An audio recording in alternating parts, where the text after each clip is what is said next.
Strap in, operatives. This is Go Bag, your all-access pass to modern-day RPGs, loaded with bullets, backstories, and a whole lot of bad decisions. And here are your mission leaders, Sean and Harrigan. Hey, Harrigan, what's going on? Good morning, Sean. How are you? I'm doing all right. Yourself? I'm good. I'm reporting for duty, man. We got a podcast to do. Excellent little prep time. Good to go. Yep. Have you done anything espionage or covert ops lately? Books, movies, television, games? Let me think. I'm nearly through Black Swans, which is a Netflix series about sleeper agents and sort of some London espionage stuff, which is I'm going to report back more on that when I finish the series. I have like 2 episodes left. I also watched On Her Majesty's Secret Service this week, so we can talk later about that if you want to. Yep, exactly. It's the one where, Connery leaves and then they get Lazenby and then Connery comes back for Diamonds Are Forever, which is a pretty terrible movie, actually. On Her Majesty's Secret Service has some good stuff in it.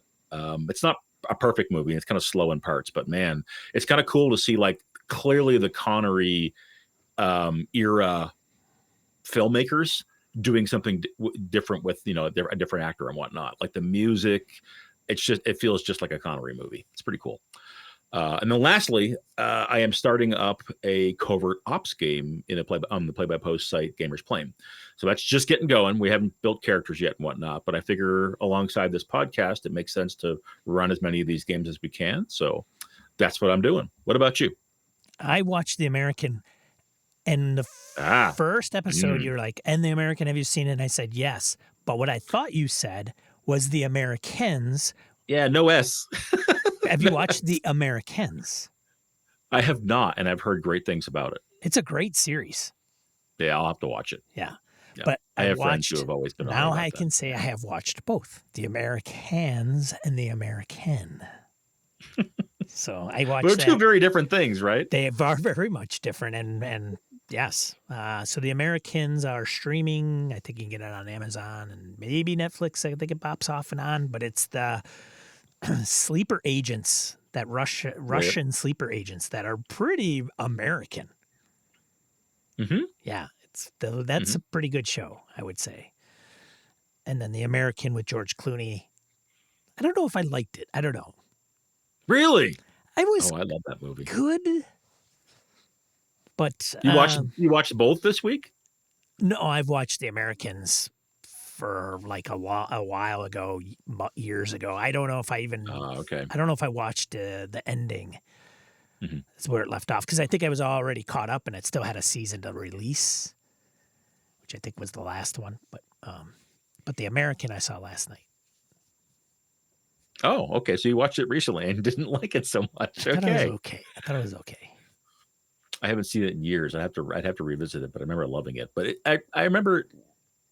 Yeah, we'll have to. Spends a lot of time in Italy, right? Yep. Yeah. Okay. Yep. It's pretty realistic. It's a pretty like gritty spy movie, is it not? I think it is, but it's I don't need my spy movies to be action, right? I watched Tinker Tailor Soldier Spy a couple weeks ago again. Mm-hmm. But it was like, and I do appreciate the kind of realistic component to it for sure. Slower burn. Way slower. Like there's not a lot of plot twists. I'd have to revisit spoilers. Like, oh, great, I guess. Thanks, Sean. Yeah. Anyways, that's what I've done. But should we get into this? We should. All right, we gotta start right here. Give me the Sitrep. Sitrep. Some links and things going on in the hobby that people may want to be aware of. I have 2. Harrigan has a couple. Which ones do you have to share? The most exciting one that I shared with you earlier this week, and you know what? I'm not up to speed on when the Kickstarter expires, but I'm sure by the time this goes on air, it will be over. So people will just have to search out either the late, whatever they do with Kickstarter, where sometimes you can join late or look for the book later. In the Mörk Borg, strangely enough, in the Mörk Borg line of games, so Cyborg, Duckborg, Pirate Borg. There is a Nordic noir game coming from Paul Baldowski called Corkboard. Corkboard, B-O-R-D. So you can picture a corkboard where you've got the suspects all, strung together with yarn and all that good stuff. And it's basically, there's been a glut or like a wave of what's the word I'm looking for? It's called Nordic noir for those who like the genre, but it's kind of like intrigue and mystery. Sometimes it leans a little horror. There can be some sort of pretty dark themes, very dark themes actually, but a lot of films and series that come out of Scandinavia in the last 10 years or more that are all about sort of murder mysteries and investigations and that sort of thing. And this is an RPG that uses the Mörk Borg engine to model that. But Baldowski has quite a pedigree. Like, he has done a whole bunch of work with the Symbaroum team at Free League in terms of like some translation and some writing in their books. He has run in the past the Iron Pact, which is the Symbaroum, like the #1 Symbaroum fan site. He wrote the Cthulhu Hack. He wrote the D-Sanction. He's a really cool indie designer out of the UK, is what I would say. So I'm looking forward to that game a whole lot. Corkboard when it comes out. And then I also have a little minor footnote, and really this is just a link you guys can click in the show notes if you want to, if you're interested. There is a James Bond video game coming out called First Light. So if you're keen on espionage computer games and video games, there's a big one in the works. That's all I had, Sean. What about you? I knew some people that were really big GoldenEye fans when it was out. That's what struck my attention when I stumbled across it and sent you the link. I'm like, some of these games were pretty cool. Yeah. I have Professional Operator Loadouts by Cheat Sheets. David Vexler has done it, and I thought it was pretty interesting that if you want to understand gear for SWAT and special forces and paramedics and firefighters, then that would be a good resource for individuals that want to spice up their action espionage, covert ops espionage game. I think I just said espionage like twice. And then the other thing that came to my attention is Delta Green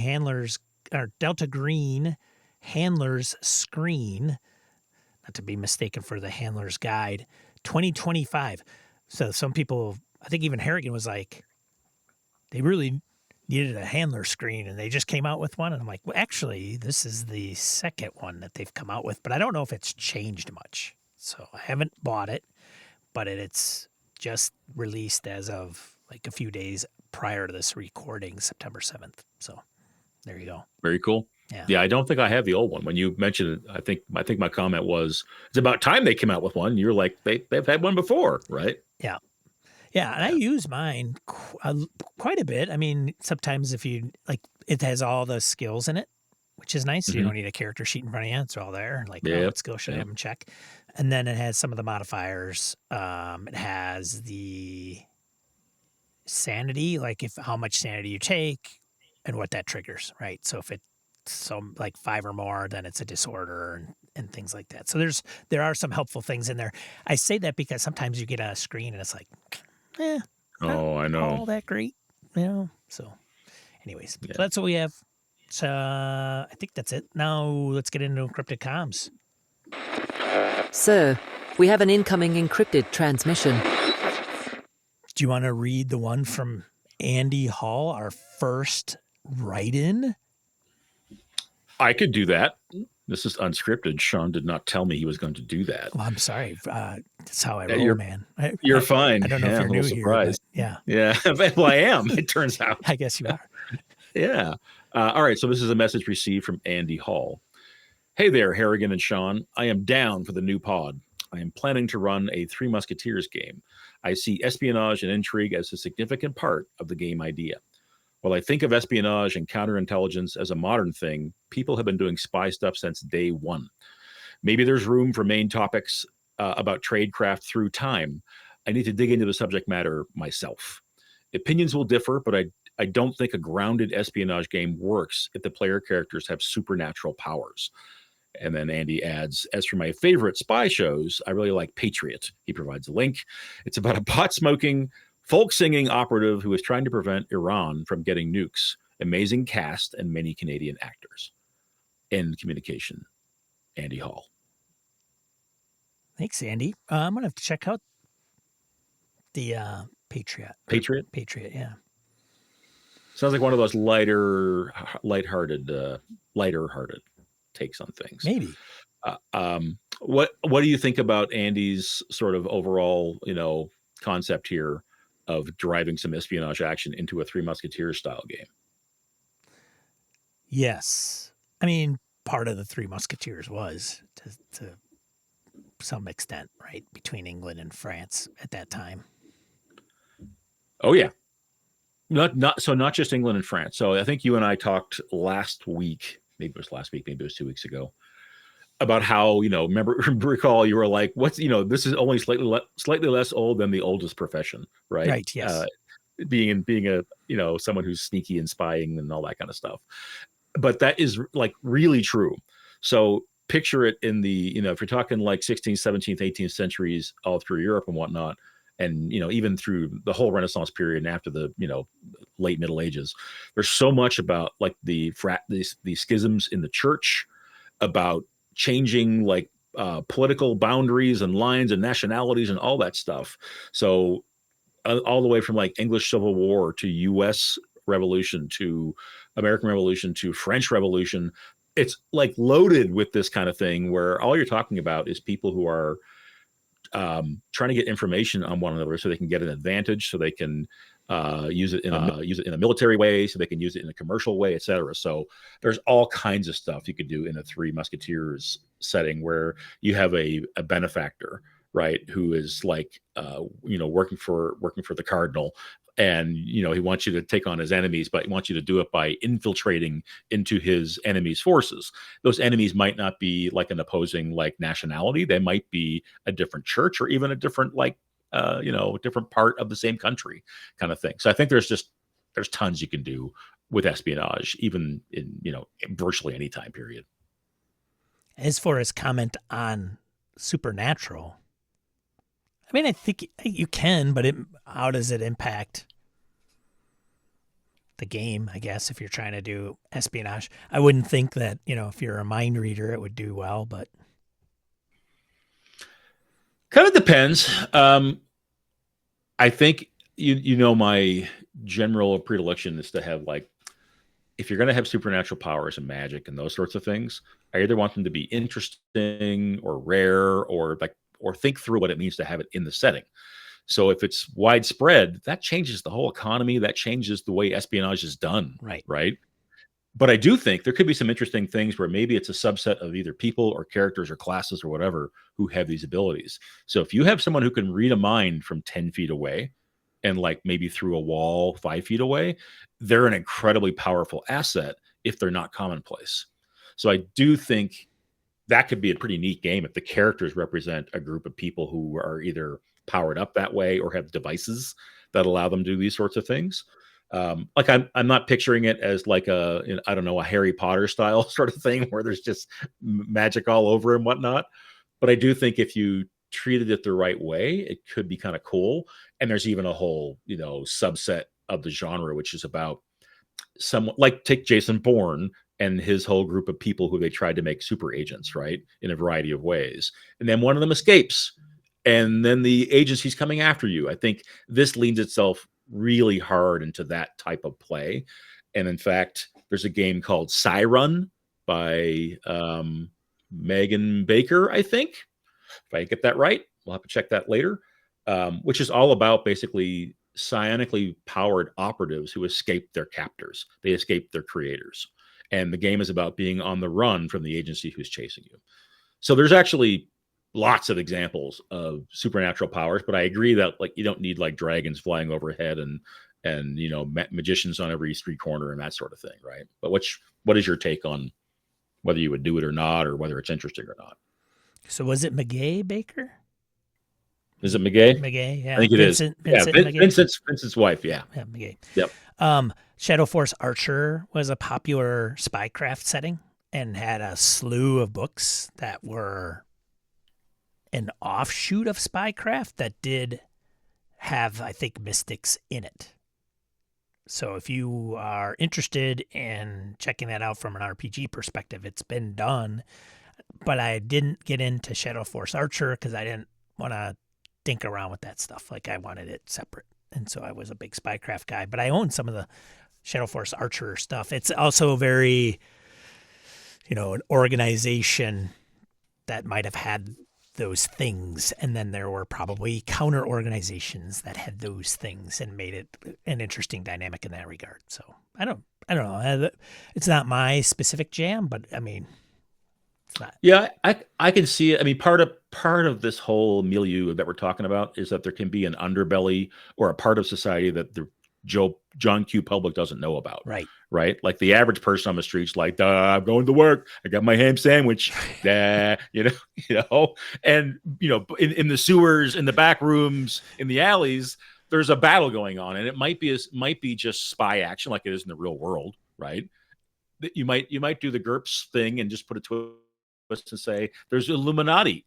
There's actually been a grand conspiracy since the beginning of time, of people who are controlling the destiny of everyone. Or you could go so far as to say there's people fighting, supernatural elements. And you could bend it on the espionage side of things, because maybe some of those supernatural elements are being used by bad actors to do more covert ops style attacks and that sort of thing. So it becomes more of a game where you're fighting the darkness, but no one can know about it. I mean, we're leading into Delta Green territory, frankly. Right? True. Right? That's true. So, yeah. So I would say I think it can work with supernatural powers. I think you just have to think about how they fit and what you want. Like Sean, and I remember Sean, the episode you did in Gaming and BS, where you really got into the whole, I don't want peanut butter in my chocolate kind of thing with you don't want guns in your D&D. Shadowrun. And Shadowrun is what I was about to say. That is not my chosen cyberpunk it's not my cyberpunk of choice, right? Is what I would say. But people love it, and I think it kind of proves that, sure, I mean, cyberpunk or Shadowrun has tons of espionage and covert ops missions that they run, right? So you can totally do it.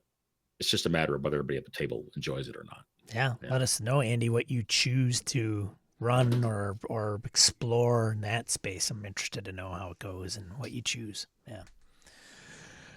Next one, we have a voicemail, our first voicemail. Really? Yes. Are you ready for this? I don't know, but play it. I don't know either. Sean, longtime listener, first time caller. It's been nice, you not putting out a regular podcast. I guess you're back at it, sadly. I see you've changed co-hosts. Really, Sean? You hired a Canadian? How did he even get security access? You've decided to get in the spy game. I guess that makes some sense. Your best episodes are the ones where you sit in the dark and watch other people work. Modern games? How does it even work with a hex crawl? Do the orcs have tanks? How many scrolls of cure serious wounds does a doctor have? And when you level up, do you deal with the departmental budget? Anyway, I hope this show is better than the last one you had that only lasted, 8 years? Well, I guess time flies at the hidden-based one-star review Landia. Regards, your greatest fan, Mudskipper. Mudskipper? Correct me if I'm wrong. I think you mentioned this relatively recently. Is that the guy who left a one-star review on the Gaming and BS podcast back in the day? The only person that I think that tore us up pretty badly, it's senseless drivel to that kind of point. Yeah, senseless drivel. I don't know how anybody can listen to this 1 star, which led me to basically make fun of Mudskipper for the ongoing throughout the series from there. Yep. And then actually encourage everybody to leave 1-star reviews, but in a more facetious manner. But Mudskipper, where you got a stalker, man. Where have they been, and what has brought them out of the shadows? Now, do you think it's really Mudskipper? No, I don't. But I don't know who it is. Interesting. They got one piece wrong. They mentioned you hired a Canadian, and if you've hired me, we have to talk. That's true. Because I haven't signed an Paying this agreement. guy. I don't have a paycheck. And yeah. Well, it just Well, goes, interesting. It just goes the What- Mudskippers, What do you have to say to all that? Mudskipper. I will find you. And when I do, I will see you. I will approach you. And I will hug you.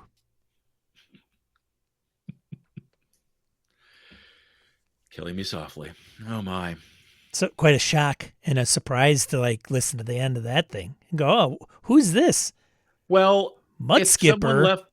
If someone left a voicemail already, the show's only been released to a few people, right? We could do some legwork on it, find out who it is. We may have an op, Sean. Yeah, for sure. All right. All right. That's hilarious. Thanks. Yeah, sure. Mudskipper, Thanks. whoever you may be. All right, let's get into the mission brief. Have a seat. Let's get on with the mission brief. Oh, man. So last episode, prior to this one, Harrigan and I talked about kind of what elements make up a espionage game or what we'd like to see in an espionage game, primarily from a mechanical perspective. It's got to have chases. It's got to have social, a way to resolve things socially.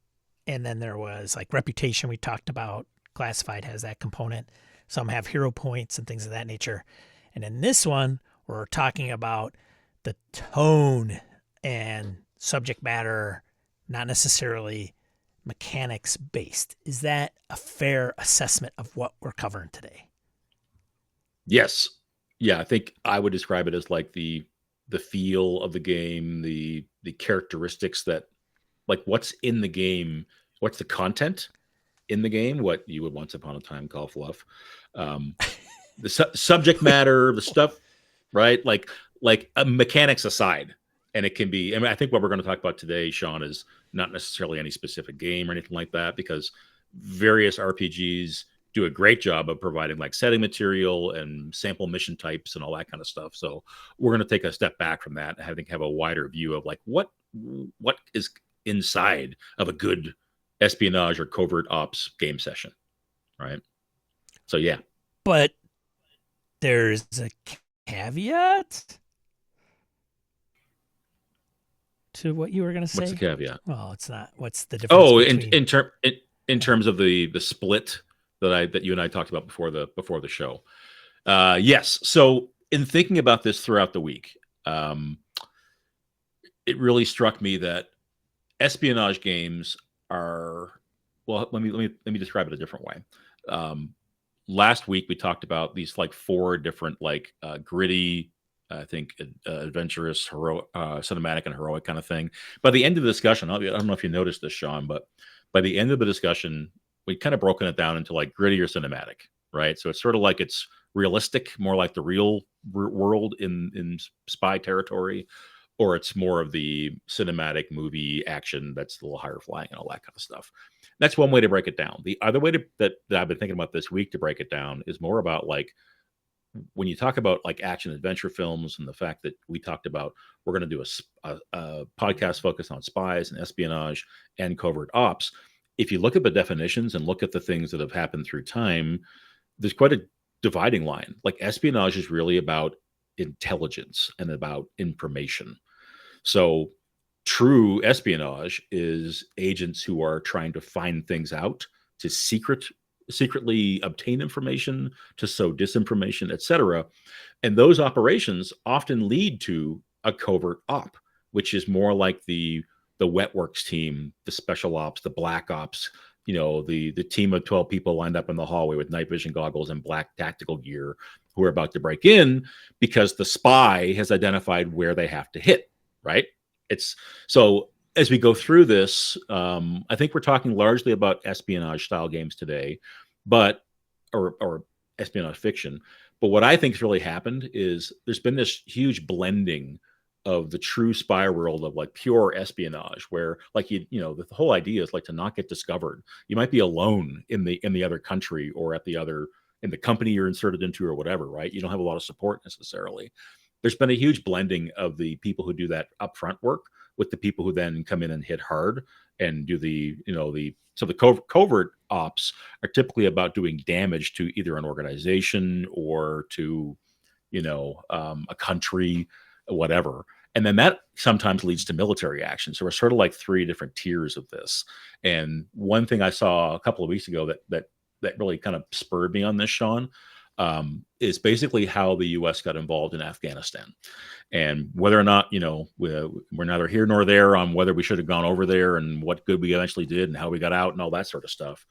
But I will say that if you watch some sort of documentaries on it, it was the CIA who was in first, and the CIA went there with basically big suitcases full of cash. That was their main tool. I want to say like $3 million or $13 million or something crazy. Yeah, and they had to, and they were trying to get local connections going and find out who they could rely on, who they couldn't, and arrange where the special forces could drop in. Because the next thing that happened was they dropped in they did a bunch of covert ops where the CIA guys were pointing lasers at things and the Air Force was blowing the shit out of them. Right. And then later, obviously the military operation starts and they get on the ground and all that sort of stuff. So it's kind of a great example of like where it all fits. Like the CIA part of it was like a dozen guys in 2 old helicopters that had to go into the country and land in the dark and figure out how the hell do we start making hay with this stuff. Right. Have you read that book? And obviously I have not, but I saw a document. Yeah. What's the book you're talking about? I have it. It's I had it on my desk. And I've had it for months before, like even before this started, because I came across it during a podcast about, I don't have my phone next to me, so I can't tell you the podcast, but I will put links in the show notes if I remember correctly. But let me know. They mentioned the operation, and I was like very interested to read about it because the novel was, I don't know if it was a Pulitzer Prize, but it was one of the bigger bestsellers of nonfiction. And then when they were talking about it in the podcast, they were talking about some of the agents that had been involved and what they essentially did. They summed up the book premise, and I was like, whoa, I'm going to read that. And they went into that operation on the podcast and said, if you want to know more, read the person's book. But it is...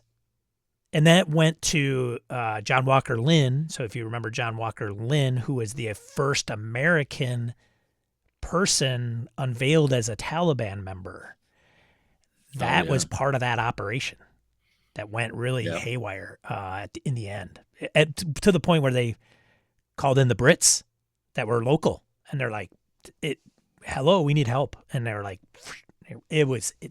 crazy. Yeah. Yeah. Pretty cool. Yeah. So, but I think it's a good sort of reflection on what we're about to get into here. So I think we're going to be largely focused on a little bit of the mix, is what I would say. Because if you look at most RPGs, and this really, really applies to top secret, to covert ops, to James Bond in a way. The James Bond 007 game and Classified, at least the first one, the original, is explicit about like we are modeling James Bond fiction. So there's a heavy focus on gambling, on seduction, on like all the things that go into a Bond movie, which we all know is pretty fanciful in some ways, right? But the top secret and covert ops and what else, like White Lies, etc., those games blend some of this stuff together for sure. So the agents are in there doing their thing. They find out the information they need. They find the target, and then they hit it right there. And quite frankly, what Ian Fleming did with Bond was he gave this whole like set of agents these 00 categorizations, so they could make the hit. They could do the thing after they found out what they were trying to find out. Right. It is pretty cool though. The other thing I'm doing, I didn't mention before, is I'm reading Casino Royale right now. Fleming's first. So I'm going to go through the Fleming books as we go through the podcast. I'm loving it so far, I have to say, but it starts off, I don't know where it's going to go. I mean, I know the film and all that kind of stuff, but I'll see where it goes. But it starts off, he's supposed to simply go to this French town, to this casino, to beat the guy at Baccarat. and Lashif, and make it so that Lashif's connections to Smersh are strained and troubled because he's in so much debt. He's already in debt as he comes to the table at Casino Royale, and Bond is meant to be there and keep an eye on him and then drive him out of business, basically, into such debt that Smersh is going to come after him because he owes the money. I forget the whole exact angle, but it's very low, low stakes. Kind of, I shouldn't say low stakes, but it's not like they're trying to blow anything up. They're not trying to destroy anything. It's like, go and keep an eye on this guy and beat him at cards. That's the initial. Yeah. It's pretty cool. It's pretty cool. All right, so let me look at my notes here. I think that is the last of the differentiation, really. Kind of espionage can lead to covert action, can lead to full on, a military operation type of thing. But I think there's this blurring that we see in a lot of media, and we won't be immune to that. We'll do some blurring ourselves, right? And so the sense? So the feel of espionage, it when you experience it, probably, maybe not. But some of the components I brought up was tension, paranoia, secrets, betrayal, all cool things to put in to, what would be a scenario that you would provide to players. The trust is a big issue. It's hard to, and I hope at some point when we do like a mission, construction of a mission, and we talk about question of trust, because I brought this up before, Chad Parrish's top secret game at GaryCon years and years ago was literally 4 players at the table. He shows up in a London fogger and a fedora and runs that. And I think even like black suit and white shirt. And the whole component was about the trust thing because of the scenario that he had set up. And I'll maybe talk about it and reference it a few times because it's one of the better espionage, covert ops game sessions I've ever played in. And it was a one-shot at a convention, and he knows what he's doing. But it's hard to do that trust and betrayal. I mean, it is and it's not, right? If you're the game master, I mean, it's hard in regular RPGs to have the players are always paranoid that whoever they befriend is going to betray them anyway. Yeah. I mean, one of the harder things in, I think, RPGs generally is to portray these more mature and like, what's the word I'm looking for? Nuanced, sophisticated relationships that people can have, where you gain trust in someone and then you later reveal that you shouldn't have. Or more common in these games, you're gaining people's trust when you're lying to them. Like the right off the bat, like when you say there's tension, paranoia, secrets, betrayal involved in these, I totally agree. And I think a lot of it comes from what the players are doing, because they're supposed to be inserting into places where they're not allowed to be. Right? They may or may not have a cover. They're lying to people, and they may be lying to people that they get to know and who rely on them. And that's where, like, it's impressive that he was able to do that in a one shot, because you've only got a few hours to do that. That's cool. Over the course of a campaign, it strikes me that's a little easier, right? Because you have more sessions and all that kind of stuff. Yeah. There was a style versus grit component where they compare like James Bond to more style versus Jean-Luc Carré, the grit components. Yeah, for the feel. Yeah, it's very clear to me reading Fleming that the man cared deeply about cigarette brands, types of brandy and like different liqueurs, high-end card games, high fashion. Like, he really cared about that stuff. So there's definitely that angle versus someone who's pretending to be an office worker in a building in East Berlin in the basement. Yes. not very highbrow, but they have access to the files, right? Right.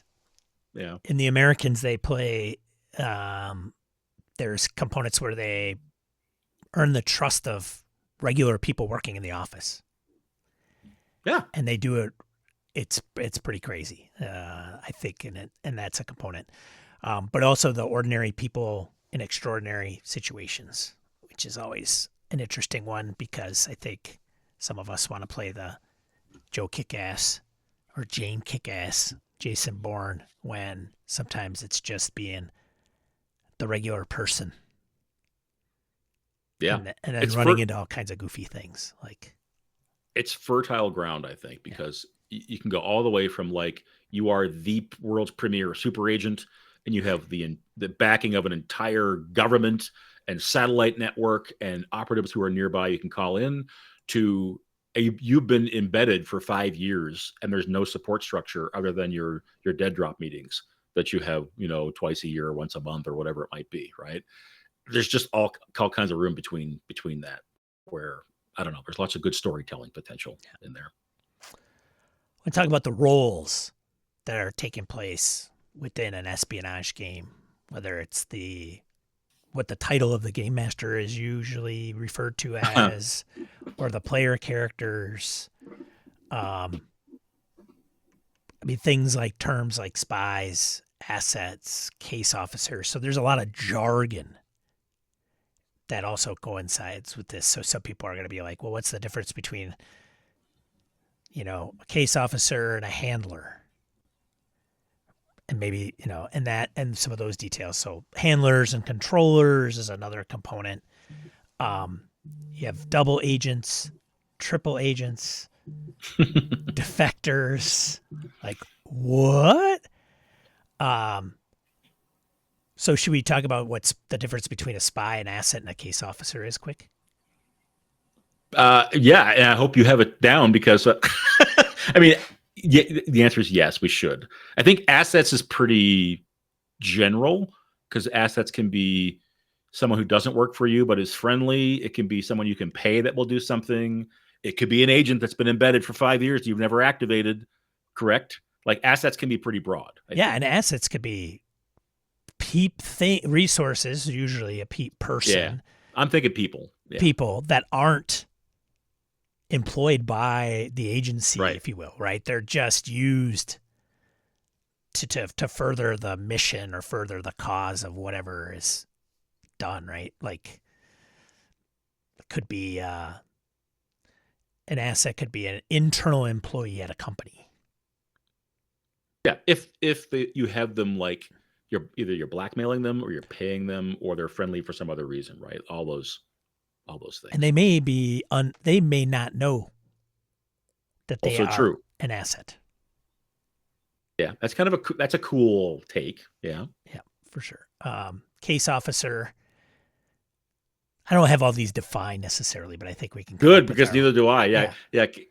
I don't know. I mean, the case officer, I kind of combine that with the handler and the controller. It's like, it's the person at the agency who is, what? One thing we didn't do at the top of this that I remember when we first talked about this show, Sean, which leads into this discussion of case officers and handlers, is like, these are mission-based games. Right. Like you have an objective. And for all the good or bad that goes with that, right? Like in many cases, you'll find the adventures that have been written for these types of games are pretty linear, unfortunately, especially the older ones, right? It's rare to have a sandbox, for example, or a wide open game. I mean, you have an objective. There's someone you're trying to eliminate. There's something you're trying to learn. There's an activity you're trying to stop. It is mission focused, right? So to my mind, the case officer, the handler, the controller is the person from the agency that you're working for, whether it's a national agency or a private firm or whatever, who knows the most. And they might not know much, but they're the one who marshals the team, gives the initial briefing, and then will also be like the point of contact. If you need further resources, you need to know about assets, you need to report back, the situation you're in now, et cetera. Would you agree that that's where they fit? Yeah. And they can also produce more resources should a team need to lean on them. And there, I think with many of the games that we're going to talk about, that is key. Like that type of person, that role. And you'd be hard pressed to run some of these games without that person, right? Yeah. Thinking it through, there's certainly games where the agent is on the outside of everything, and Bourne is the best example. Wakes up wet, tired, hurt, like who the hell am I? All that stuff, right? Like he has no handler. In fact, he starts to engage with his former handlers throughout the movie, right? And throughout the books, I'm sure. I don't know. I don't know. We'll have to cut this dead air. It's all right. I'll cut it. I'm sure. Double agents, triple agents, defectors. So double agents, you're working for a particular agency and you get turned because, and there's real life cases about this stuff. And sometimes those double agents become defectors, but they're different. They can be different or one of the same, I guess.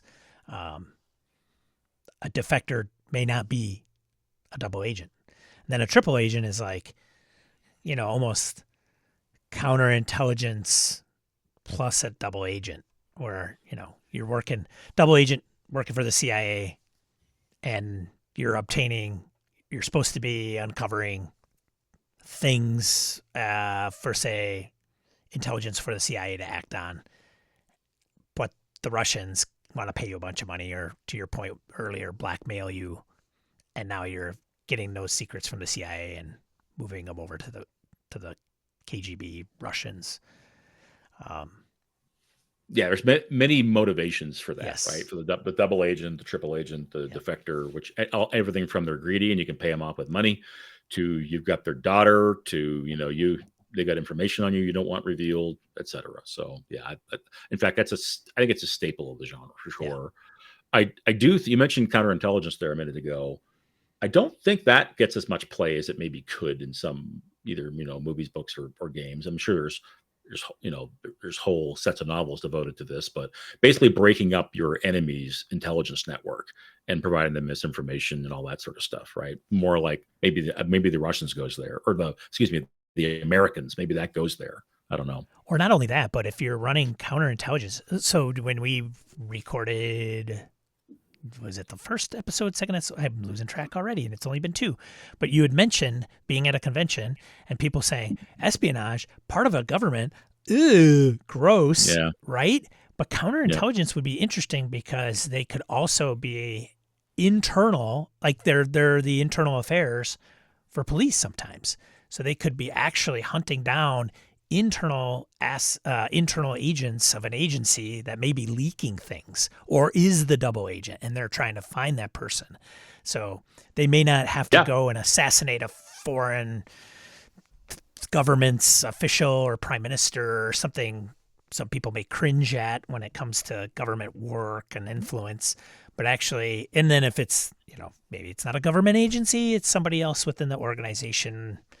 To your point, I think you mentioned an example of, a bunch of philanthropers that wanted to create their own agency to do the good in the world. That is truly the good. But maybe somebody doesn't want that good, right? There's plenty of movies that are like, oh yeah, man, war is good for business, and that's what I do. And they're the ones sabotaging things, and they're the ones that sabotage the peace talks, right? Well, the more realistic version of Spectre kind of thing, like there's a cartel of people who want to exploit resources and people and laws in certain countries. And I totally agree. Like you can totally get into the counter of that kind of thing and feel better about it as a person, as opposed to being you're doing CIA wet work in the 70s, which is not so great. No, right? It's not so great. Not so great. No. I don't know. I love the whole genre, Sean. Yeah, it's all kinds of stuff. Like I love the idea of you could be a small town policeman, policewoman.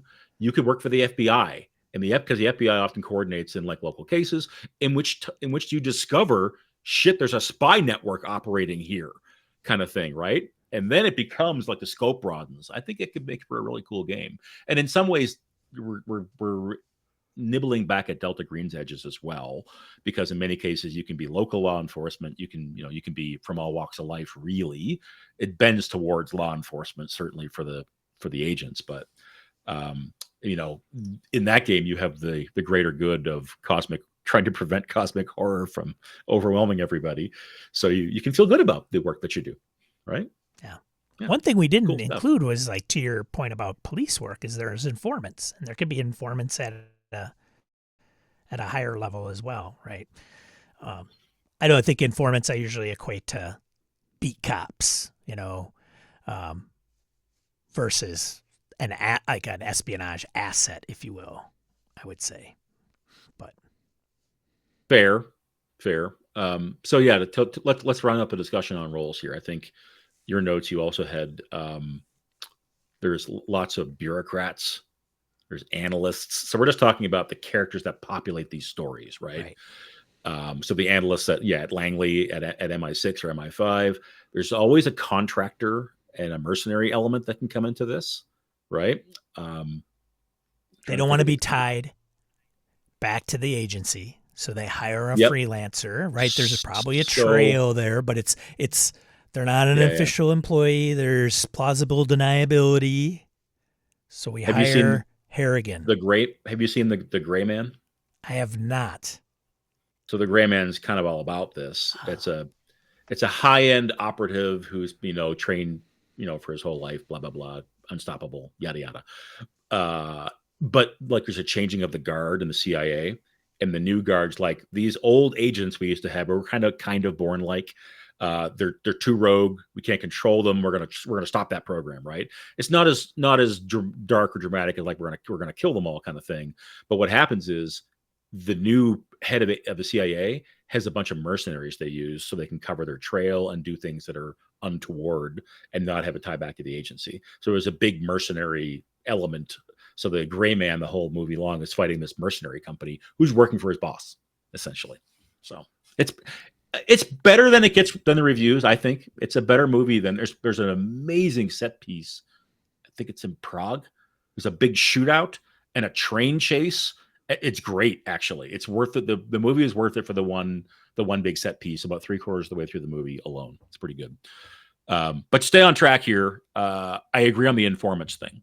Like many of them are assets because you're paying somebody or you have something on them, so you can get information out of them. But there are other times when what Delta Green would call a friendly, right?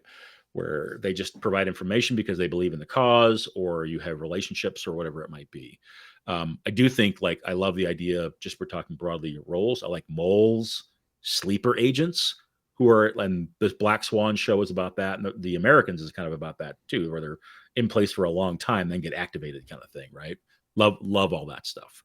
And I would, if we bend this more towards the role-playing game side of things and more towards the games that either have archetypes or classes, then you get into like the second story thief, the person who's like break and enter specialist. You get into the wheelman or the wheel person.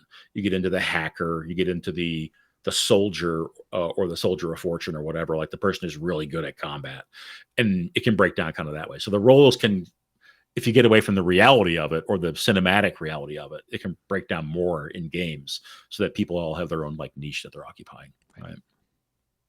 Yeah. I think we covered roles. Good. We miss any? I think so. Don't think so. I think somebody will call us and let us know, I hope. Yep. Tradecraft and tools, like I like to call gadgets or Q section. Love it. But even before you get into gadgets and tools, the tradecraft piece is a huge thing. Huge. Like even when we talk about Delta Green, which we kind of established early on, it's not true espionage, right? But it involves a lot of tradecraft. I think even like our friend Nubis on Discord was like, oh, I'm interested to know more about this because it's kind of a blind spot for me. And I said, well, you're running Delta Green. There's a lot of tradecraft, and he's just kind of sinking his teeth into Delta Green now. But Delta Green is full of tradecraft, but not espionage. So what is tradecraft? Yeah. Right. Yeah, I think in this case now we're talking about like the skills, the objects, the methods to keep things secret, to achieve your objectives either without people knowing, or you're circumventing defenses or that kind of thing. I mean, maybe you have a better we should look up the actual definition. Yeah, we define everything. Yeah, exactly. But what were you thinking when you put tradecraft in there? I think it's the methods of what you mentioned. Methods, procedures, probably the methods and procedures that are involved with doing the thing in espionage, or when you are in a trade, it's a job, it's a profession. The craft is what you use to hone your skills within that trade, I think, for the most part. If I almost get more literal about the actual word.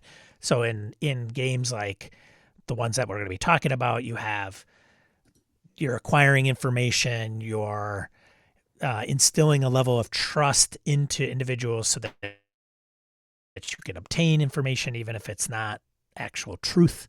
So like things like dead drops, brush passes, surveillance all equate to obtaining that information and as part of tradecraft. Disguises and covers are also another thing, right? Yeah, I think covers for sure. Like basically ways to avoid detection, to communicate secretly, and to handle people, whether they are your opponents, and it's one of those situations where everyone knows, you both know that you're in the game, but there's a crowd around you kind of thing, knowing that stuff. I just think there's a lot that goes into it. And then of course, all of the handling of the equipment, like knowing where to put a bug or how to look for a bug, those sorts of things, right? The way that you always see Bond in his hotel rooms, checking lampshades and shit like that, right? Right. That's all tradecraft. Right. That's the lowbrow 60s version of tradecraft. Right. But some of the things like you have to communicate, and depending on the era, there are certain things that you use in order to make that happen. And sometimes it's a little more less electronic because there's advantages and disadvantages to using certain communication methods. Right? It heightens. It's all risk in this. I game. wish I could remember, but there's a movie, or was it a book? I don't remember. But yeah, the whole thing where like they would publish newspaper articles or letters to the editor or something, and you have to read like every sixth word and put those words together to make the real message. So in other words, that whole like communicate in public in a secret way that the embedded operative can see it. I love that stuff. Yeah. Love that stuff. So some of those communication oriented things, one-time pads, so you sheet of paper and it's got the codes and everything, and then once you use it, it's done, it's ripped up, it's actually burned or what have you. And on the other end, there's another pad to decipher it, and then that's used, and that's long time old school stuff. Number stations, which I never got into, which I thought was always weird. Like I know that there's like a weird conspiracy thing around number stations, right? They just like transmit random numbers, and I think there's some out there that still exist today. It's crazy. Interesting. And then encrypted apps and encryption is a big deal and goes back to a long time ago. Weird ciphers and your decoder ring from Cap'n Crunch cereal. Yes. Absolutely. Yeah, and I see in your notes, actually, we've also got like tails as well. That like the whole surveillance thing, I think, can be kind of cool because it can turn into you got the equipment where you point the equipment at the pane of glass that's quarter mile across town. You can hear them, right? Yeah, you got your big cans on. Yep, Sean is aiming his mic now like it's a parabolic microphone or whatever those things are. Yeah, I love all that stuff for sure. So if you don't mind, let's talk gadgets just for a minute. I mean, they can go from the outlandish for some of the Mission Impossible and Bond type stuff, especially in if you go into the Roger Moore era, and there's different. Bond kind of goes through waves of being more realistic and little more outlandish, right?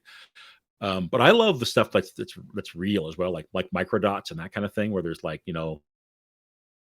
tons of information packed onto a little tiny little tiny thing that you're trying to get somewhere. Micro cameras. I saw an amazing in Her Majesty's Secret Service, which I recently watched. As I said, there's an amazing scene where Bond is doing true espionage. He's breaking into a law firm, and they've set it up so that when the lawyer goes for lunch, I haven't figured this out yet. Somebody else watches this. They can tell me how Bond gets the key. Bond ends up with the key to the office, and he walks past the guys. The guy goes to lunch in the hallway of the office building.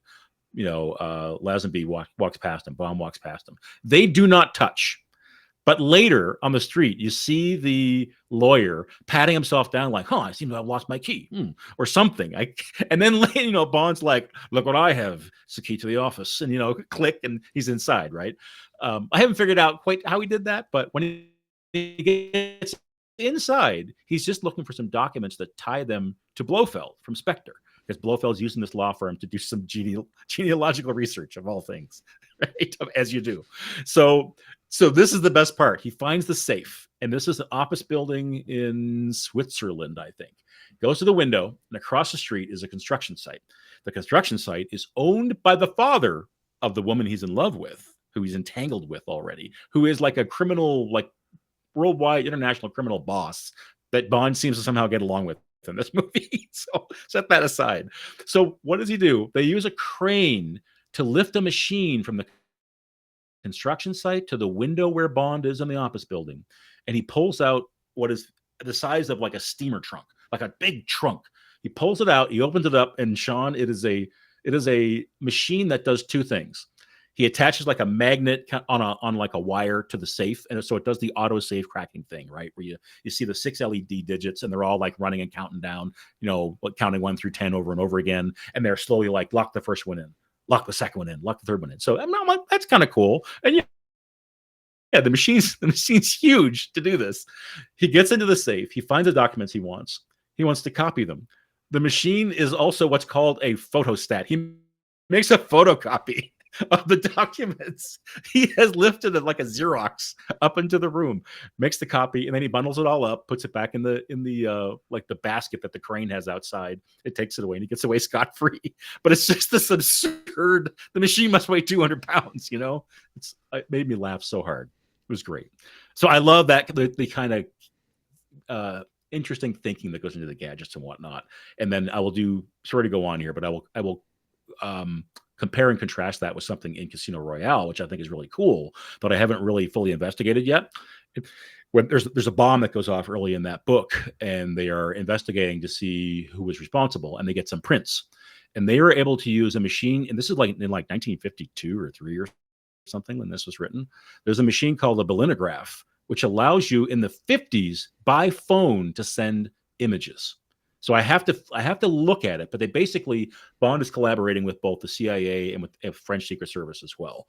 And the French get the prints and are sending them to Paris from Casino Royale, from the town it's in, Royale.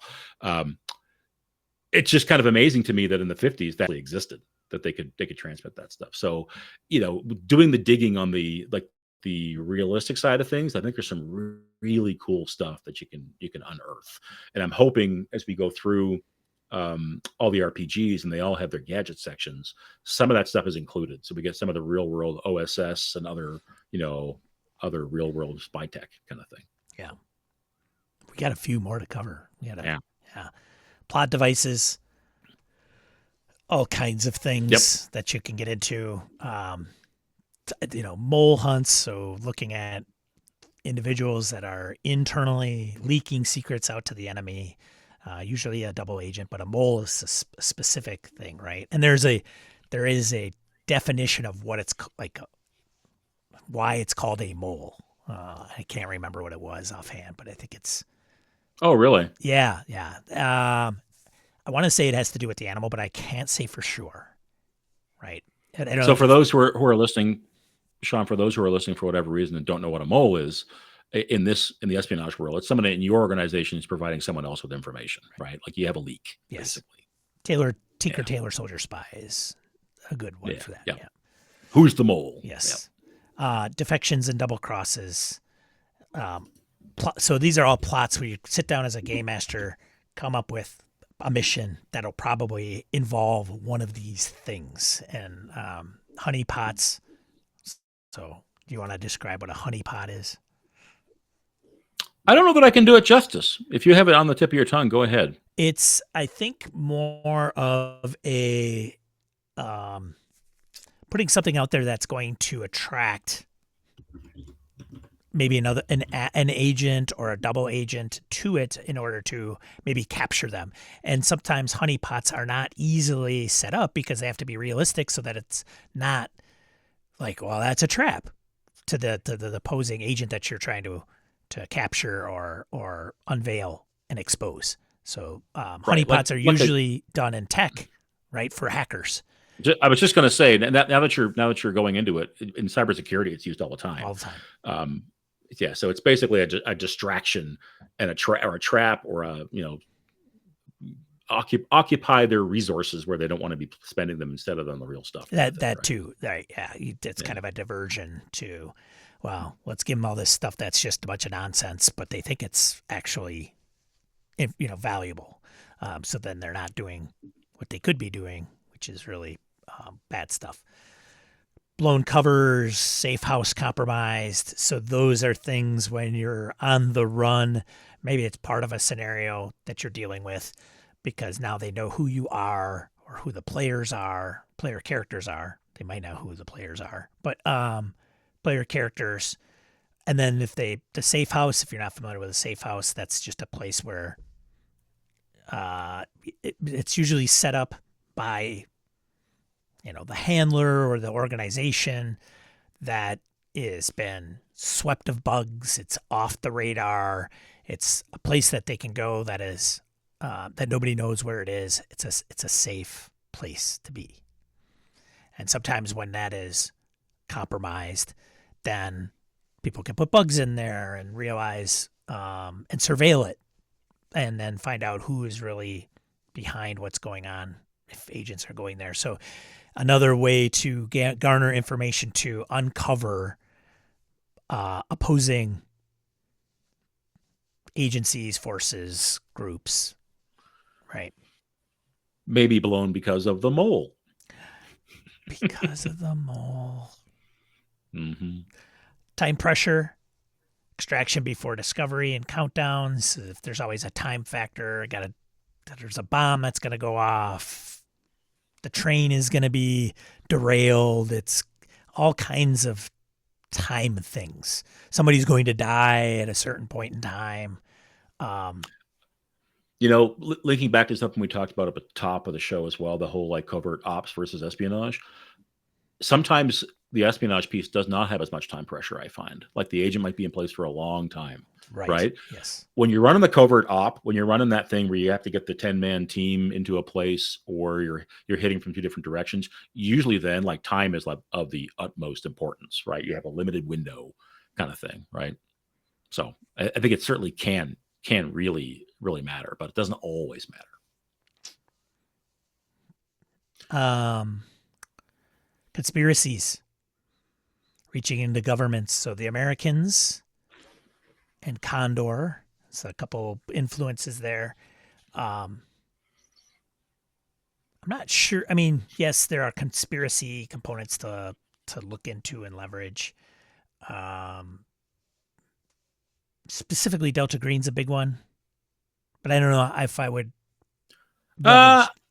I don't know. I think I think I know what you were going after with the notes here. Like you might even be doing something. This might be more of an internal thing, even, right? Where the CIA's or whatever insert spy agency here has been compromised, and your bosses are thinking, we need to find out why these decisions are being made, or why funding's being cut, or why this part of the organization is being shut down, and there may be a broader conspiracy at work behind that, right? That sort of thing. Yeah. Sean, I hate to do this. Let's pause for a second. I need to hit the head. I've drank too much water this morning. Okay, so that's fine. We can pause. I'll take a 1 minute and we'll resume. I'll do a deep cover. Sounds good. I'll see what's going on in the chat. Okay, I'll be right back.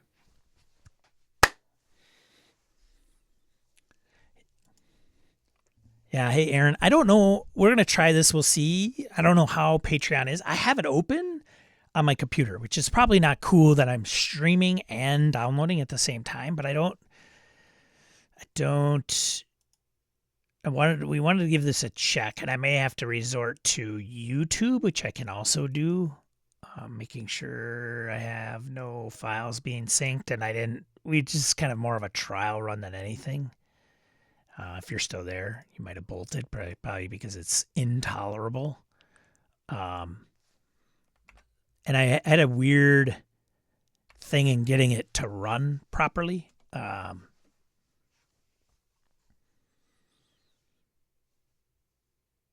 the robot goes with audio voice. Interesting. Yeah. Oh, interesting. Just hopped on my PC. Okay. Yeah. No worries. But I mean, it's good to know. We probably aren't going to interact with the chat, and it's going to be a little tricky. typically we're recording at 9. So we'll have to tighten that up because we did a little bit more prep this morning and bled into that. So it may be where we stream, and if the person's online, they'll just tune in, because I don't know how, if we get our proverbial shit together, and say, well, we're going to kick off at 9 o'clock. Are we good to go? Yeah. And then it just happens. So now 9 a.m. Central Time for those of you not in the Central Time Zone. So yeah, I'm interested to see. I wanted to see how Patreon worked, and it seems smooth to make it happen. Like you hit live, and if you're if you're just tied to the browser, you just hit live, and it captures your video or your audio and video from the browser source. But we're using OBS, obviously. It changes the OBS key, so it doesn't stay the same. Where my YouTube stays the same every time. I could just hit stream and it'll automatically do it, which is tricky. And then I closed the tab on Patreon, and I don't know if that closes the stream altogether. But so I don't know if I need to have both of them up. Aaron Ralia's in the chat room, and he was like, "Hello, Aaron." Yeah. Demon Grinder from the Discord. Yeah. So he was saying, hey, man, just so you know, if you see this, your stuff's all choppy and the video sucks and your audio sucks. Oh, good. But he said he was on his mobile phone. Yeah, but you know what, though, Sean? I did hear you saying, like, you're doing two things at once, right? Recording it for the podcast, but also streaming it. Your video has been pretty choppy to me in Video Ninja, actually, at times. Really? And like low res sometimes. Yeah. Interesting. Yep. It's fine right now, but it has gone, like, especially low res. I can tell it. I think I got a lot of stuff going on over here. That's the problem. That could be. Well, and he says that on the desktop app, it works great. Oh, weird. Yeah. Might have been a Wi-Fi or it's a mobile 5G thing. Now that Harrigan is on the choppy on PC too from time to time. Yeah. We may have to check YouTube. We'll see. My fear with YouTube is it's the same. Like, yep, it's still choppy and it's still kind of effed up because Sean's trying to stream. Dude, I'm recording audio. I am streaming. I am capturing Harrigan from a whole different source. Like, there's a lot going on. But I thought a Mac could handle it, and I have a pretty decent internet connection. So I'm not sure why it's getting all pukey. Well, you wanted to try it this morning so we could see how it went. Right? We'll see. So now we know. Yeah, but thanks, Aaron, for being our guinea pig. We appreciate it. And thank you, Sean, for the pause. Yeah, for sure, man. I don't want you to wet whenever your you pants want over there. Be really uncomfortable. Harrigan, what's his Too pants? much water. Film at 11. Wait, no film. No film. Where are we? Where are we picking up? Plot devices. Plot devices. We were switching from conspiracies into the orange text that yes. I can cover. Right. Continuing with plot devices. Okay, so since we're talking plot devices, I think they can be pretty wide ranging. And I had some other thoughts that were, these are a little bit of a scattergun, so you'll have to bear with me here. But I love to see like that kind of the deep cover angle as well, where someone's been embedded for a long time and goes, the sleeper agents we talked about before. I love the notion of like burned spies or spies who are out in the cold for one reason or another. Their agency has abandoned them, right? And they're either operating independently, they're working for someone else, or they have been sacrificed by the agency, right? To pin the problems on, kind of thing. Love those. I think we talked about this already, but like ciphers and codes permeate this sort of media and this sort of fiction.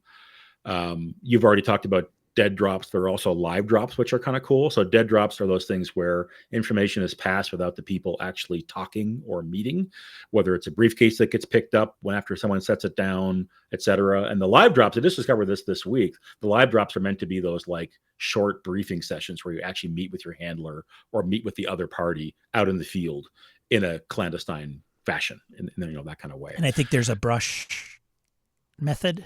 Yeah, I love the brush method. Right. Yeah, where you walk past each other in a crowd, right?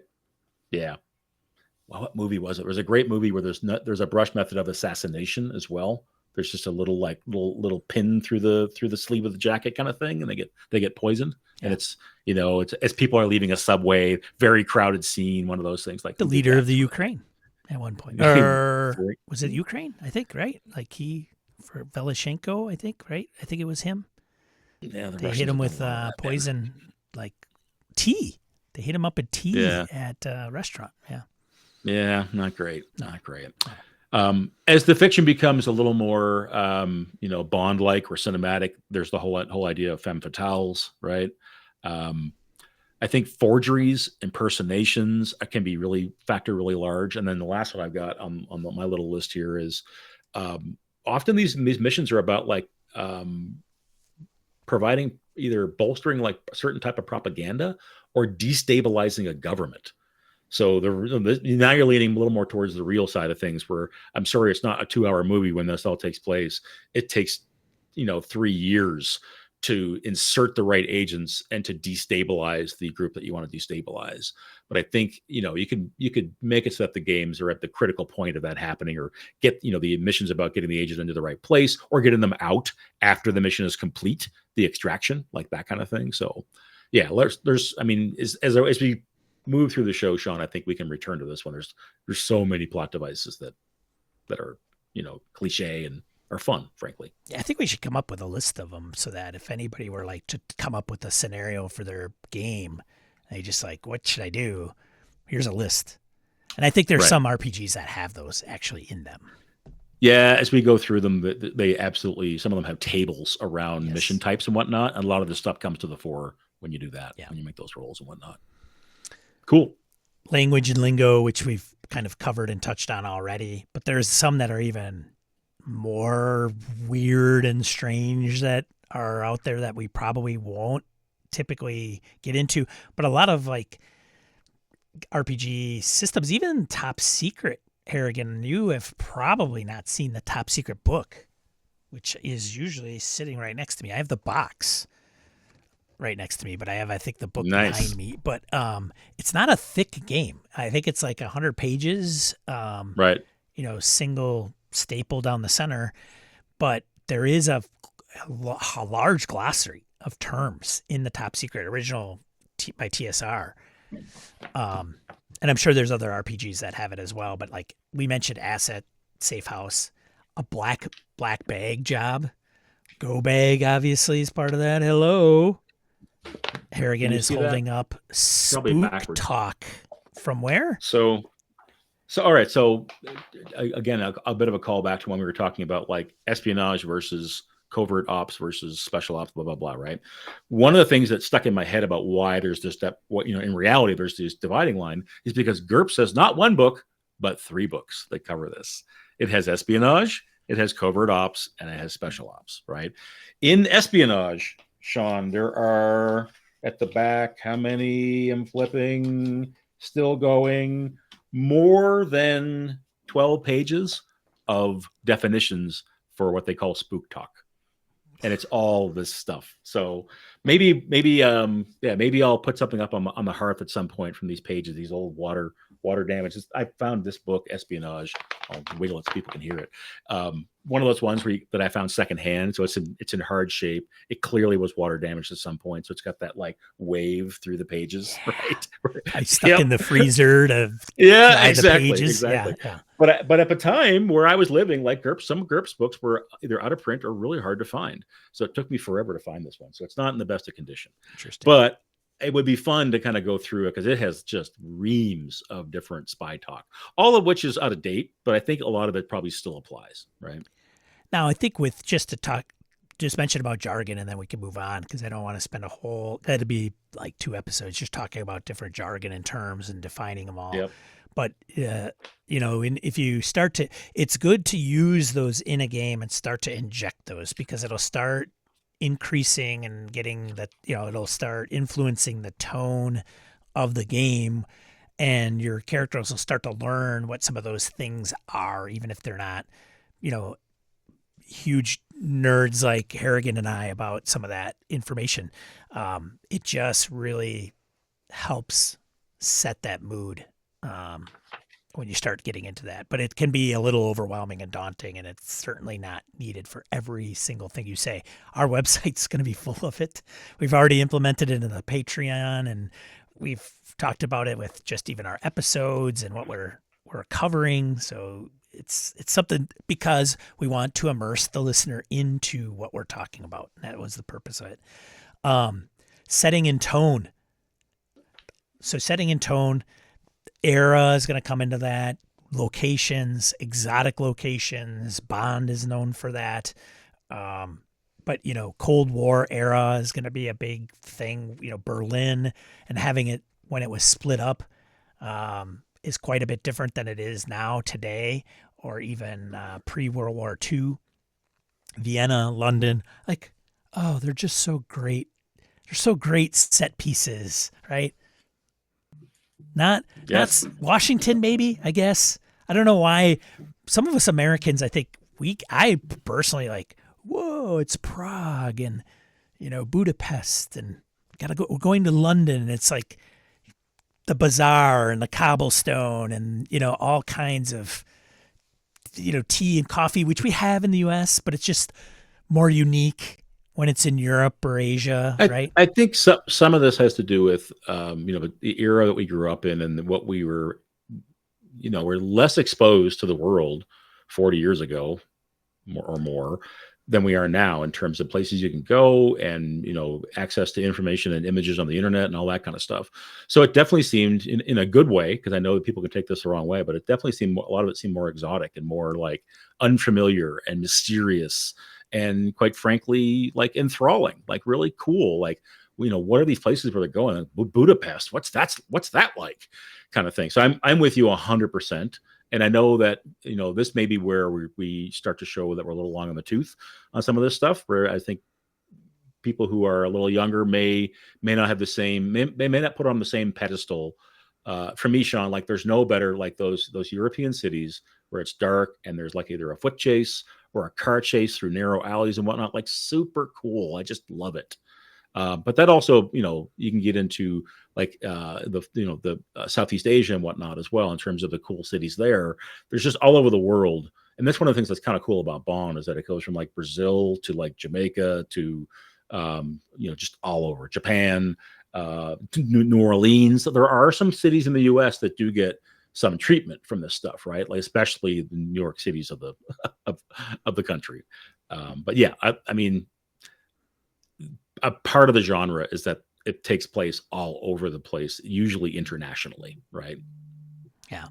Big cities, metropolitan landscapes, glitzy casinos is mentioned.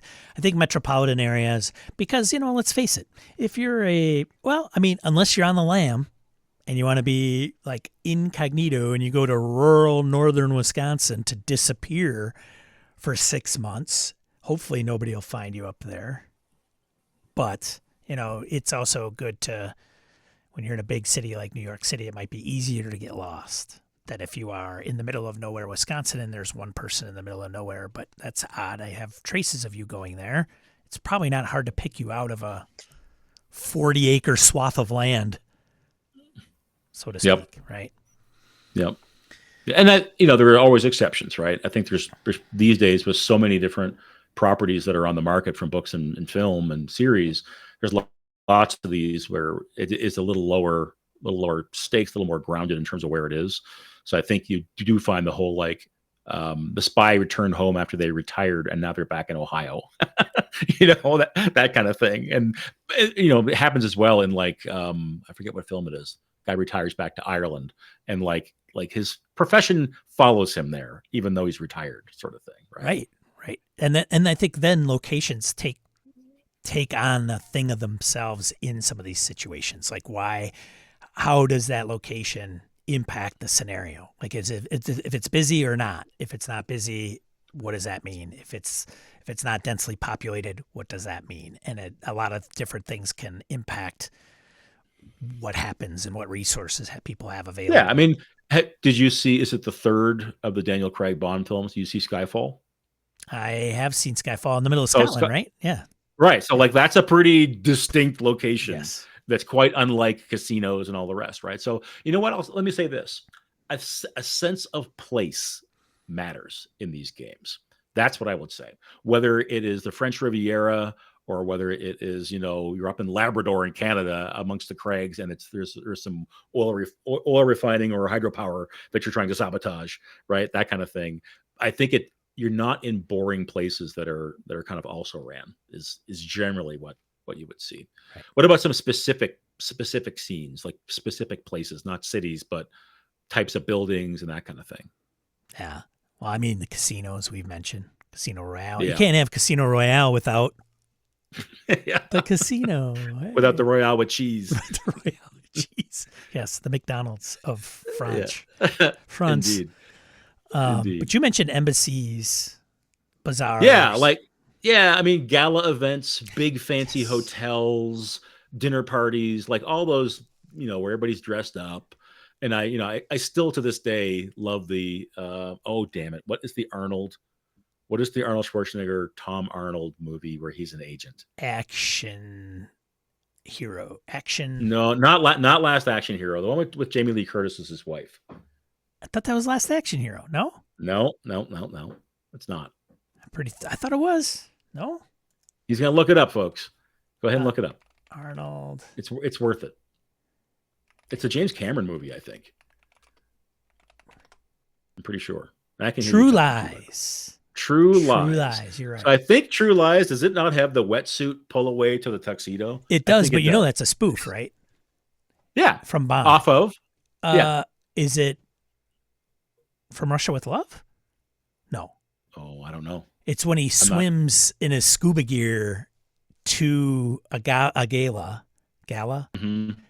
And he gets out of his scuba gear and he's like in a tuxedo, like no problem. No, completely dry. Yeah. It's not wrinkled. This is wonderful. Yeah, it's wonderful. So, and oh man, I got to bone up on my Bond references. But yeah, it's one of the early ones. Maybe might be Thunderball. It might be Thunderball, but I don't want to say there's two water scenes in that, but I could be wrong. Thunderball has a couple of underwater scenes. It has the wonderful slowing down of the Bond action, the classic music, the da da da da da da da da, and they slow it down when they're underwater.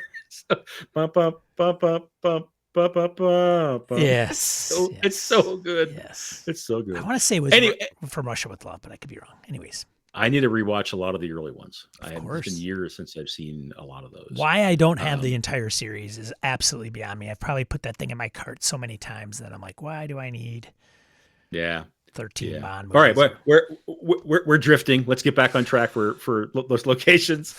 So I do think, like we've mentioned about a lot, but also like resorts, like ski resorts and whatnot. From and Your Eyes Only. Yeah. There's many that are like that, and marinas. And like big super yachts kind of thing, submarines. And also, of course, like villain bases, right? I mean, I think I'm leaning pretty hard into the Bond end of things right now. Not every movie has a base where there's color coordinated jumpsuits with guys that run in one direction or the other at the end when the explosions are going on. The Oompa Loompas that are all white, middle-aged Caucasian guys. Yes. yes. The best one being the end of the. You Only Live Twice, I think, where we're in the volcano hideout, right? There's guys in red jumpsuits, there's guys in blue jumpsuits. It's so good. Yes. It's very, very good. All right, let's move on from locations. Real world. Tone, what do we have real world inspirations? Is that where we're at? Yeah. Go for it. Some of these I got to do a little more research. I just did some kind of Google searches. I'm going to skip the Cambridge Five because I can't recall the backdrop to the Cambridge Five. Aldrich Ames and Robert Hansen. I thought there was a movie that was taken after that, but I can't remember. And I thought it was with the Dances with Wolves guy, Costner. Kevin Costner. Yeah. But there's tons of this stuff, and some of them may not make great like role-playing game scenarios. I think we can all admit that. One of the books that I had read, which is really awesome, was one of the KGB defectors, double agents, that the English was involved in courting for quite some time, and there was two that I had taken an interest in literally changing the tides of like ending the Cold War type stuff that they provided to the West, if you will, when Reagan was around and the Berlin Wall fell, and providing insight into the KGB and the Russian government and how it was just a complete chaos and mess. But those are some of the great things. And you could find all kinds of these books as far as real world goes. But some I think we would probably prefer are the fiction side of things, like the movies and television and books that we find interesting. My problem is that I'm just not well read enough on the true, all the real accounts of espionage through the ages, and I'm relying on my love of movies, comics, books, series, etc. So maybe as we progress here through the podcast, I may dig into some of these. Yeah. I'm sure there's one thing I do know, and the reason why I knew a little bit about how the U.S. got involved in Afghanistan with the CIA first and all that, is there's a great documentary series on Netflix as well about espionage.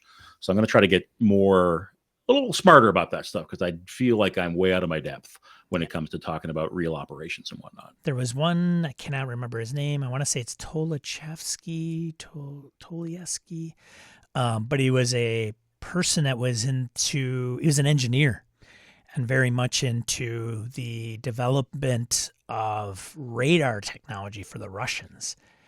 And it's a weird, strange story only because he came to the U.S. Somehow I think he walked into the U.S. Embassy and said, "Hey, I want to work for you guys." and they were like, they blew him off for like 2 years. And he supplied, and it ended up, I think, maybe going to the British. I don't remember. And the British kind of blew him off as well, because there's a credibility issue, because of course then are they trying to infiltrate the English? Maybe he's a Russian asset that was sent right to do that. But he ends up going into providing much of the technology and radars and sonar that had changed. Like if we had never understood that, the Russians would have had a huge leg up on us in that type of stealth technology. And so he's just some engineer guy who wanted to leave Russia and couldn't stand the government country. It's like interesting. Yeah. Anyways, gaming, espionage, and gaming. Mm-hmm. Oof. How to season a game that isn't purely espionage. So we talked a lot about espionage. We will be talking a lot about espionage, but there's these other things like covert ops that are also very closely aligned. Yeah. Like I said before, we'll blend it together for the most part. Yeah. So Delta Green. So go ahead. You're talking here. Yeah, you're talking here about non-espionage / covert ops games where you're running these kinds of adventures, right? And they have some element of tradecraft typically. Oh, okay. Investigation, tradecraft. Yeah. Right. Yep. So things that are alternative, because we haven't espionage and gaming. We could talk about some of the games that does espionage really well, and then some that are tangential to that, which are like Delta Green, Night's Black Agents, Top Secret, which is I would even go so far as to say like Night's Black Agents is not tangential. It's or orthogonal or whatever, however you want to describe it. It's a covert ops game. It just happens to have vampires in it. You are agents who just happen to have a certain objective, and that objective is to fight whatever the vampire threat is that you come up with when you start the campaign, right? Well, right. Versus, forgive me for a second, versus Delta Green, yes, where depending on who the agents are, who the operatives are, it might have zero tradecraft in it. You might be a scientist who's being relied on to provide some information to a different team or something. You know what I mean? Like, there's ways to do it so that there's not a lot of tradecraft in that. Right? Doesn't have to be. Night's Black Agents is interesting because yes, there is a vampire backdrop to it, but if you run the Dracula dossier, it gets really more into, I think, some of what we're talking about. Because if you're not familiar with the Dracula dossier, it's a campaign setting for Night's Black Agents, and Bram Stoker was an agent of the UK government. So he creates Dracula, the story, as an actual document of information that with real agents and things of that nature. Kind of a misdirection, if you will. So Interesting. yeah. Did you know that? I did know that. Okay. That in fact, isn't there like a reading companion or something? So as you go through Dracula, the book that Stroker wrote, there's a bunch of like comments and sections that mean things, right? Yeah, they have it's Dracula dossier. And I think it's actually called just that. And it's literally like a prop that you're supposed to use for the table. You just plop it on the table and there's writing in the margins, things are struck out, things are redacted. And it's literally Dracula by Bram Stoker with all that rest of the stuff in there. Yeah. Kind of cool. Yeah. Ken Height's crazy. I think he did all Did he write it? I didn't even know that. Yeah, Ken Height did all that Dracula. Okay. Most of it, yeah. And he did Night's Black Agents. His is the title on the cover. Yeah, I'm not quite sure where you're going with this. Where, like, you're trying to identify games that are like on the periphery of what we're talking about, like games like the Troubleshooters, right? Which is this like it's a game that is modeling Belgian and French comics from the 60s and 70s in terms of like a tone and an art style, like really high adventure, a little lighter hearted, but also very focused on like, again, great sense of location. They're doing like, excavations in Egypt and they're doing, they're sailing yachts in the Mediterranean, but there's also bad actors who they're kind of like Tintin style fighting against, right? That level of like, I don't know, of tone and lightness. And certainly there's a pretty significant like tradecraft around like being stealthy and having covers and infiltrating organizations and finding out what the bad guys are up to and that kind of thing. So, and when you strip it all away, the mechanics are like, you could use the mechanics to run kind of an espionage game for sure. Yeah. Some of the tips on running an espionage game quick, which I'm sure we'll do tons of episodes on. Paranoia is a big one. NPCs not who they seem to be. The drop in the Tradecraft flavor with some of the brush passes, coded messages, gear, lingo, making missions time sensitive with high stakes, I think is a big one, especially with Bond. If you're running those types of things, time sensitive. We hinted at that a little bit earlier on with what's going to happen if they don't get going on this thing, because usually there's a deadline that's involved, right? Layer factions. One side is completely trustworthy. Maybe not. Levels maybe upon nobody. levels. Yeah. And I also like that situation where you might meet somebody in the field and they say they work for one group, but they don't. And like, there's all this like, how do you check, right? If you're in the middle of an operation, they might actually be an agent who has either defected or has been burned and exposed, and they want to get back at the agency and they're feeding you the wrong information. There's all kinds of stuff you can do. I don't know. Like, I don't think we're going to do justice to a like tips section. That'll be probably all throughout the podcast, hopefully. Right. Yeah. And then you have the mission objectives. Well, So Sean, you've run sort of herd on this section today, and when I reviewed your notes, there were a few things that one big thing that struck out at me that we want to make sure we cover that I don't know if we have, which is remember how at the top I mentioned that like these are mission based things. You've got an objective, you're trying to accomplish something, you're trying to prevent something from happening, whatever that might be. I think it's maybe for those who are newer to this, it might be worth just kind of listing out like what do these missions consist of? What do they look like usually? So these, from the hip, these things you're trying to gather or steal information. You're trying to surveil somebody. So that may involve planting bugs or devices or wires, but it may also mean you're tailing them and you're just like being around them as they move from place to place. I think there are protection, escort, intercept type missions. There's certainly, even though espionage is, in the real world is pretty separate from covert ops, certainly the assassination stuff is not necessarily the case. You might be trying to get a spy in so they can drop the poison in the right place kind of thing, right? So it doesn't turn into a big, loud mission from a covert ops team.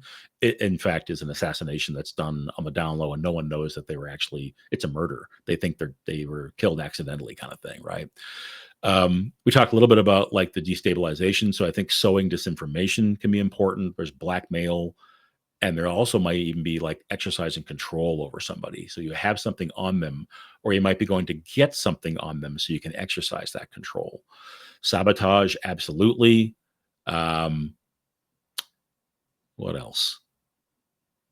Yeah, so this can also go in terms of a scale. This can go from like world spanning to like, if you know, in some of the goofier Bond movies, whether it's a collection of satellites in space or nukes or whatever, like if you don't stop this, the world ends, or there's something absolutely terrible happens, right? But it might be as grounded as, and this was what the third season of Slow Horses. There's a plot to blow up a building, a single building. That's all it's about. And much more realistic, because this is the kind of shit that those bastards do plan, right? So you can take it all the way from like the kind of ridiculous level of like grandiose villain plans and whatnot, all the way down to someone got a whiff that there's a plot afoot to attack the Super Bowl or something like that, right? And that's so you can and everything in between. And you know, what some of the best series do, I think, is they foil that first one, and then when you pull the thread, you realize there's more to this. There's actually a bigger plot here. There's more people involved, etc. So, I don't know, the mission part of it, and this is another place where when we get into the games themselves, they generally do a pretty good job of outlining what a mission should look like. You're not going to a dungeon to find treasure, right? You're doing something different. Is the bottom line. Yeah. All right, that's all I got, Sean. That's all I got. That's a lot. We definitely pounded that down. So, whew. Thanks for tuning in, everybody. Much appreciated. Joining Harrigan and I. If you like this show, do us a favor and tell a friend. Tell a friend if they like this kind of stuff. Maybe they don't. Maybe they will. Who knows? But yeah. So I guess I'll do the outro. Do it. All right. Well, mission complete. Wheels up in 10. Better grab your go bag. Thanks, everyone.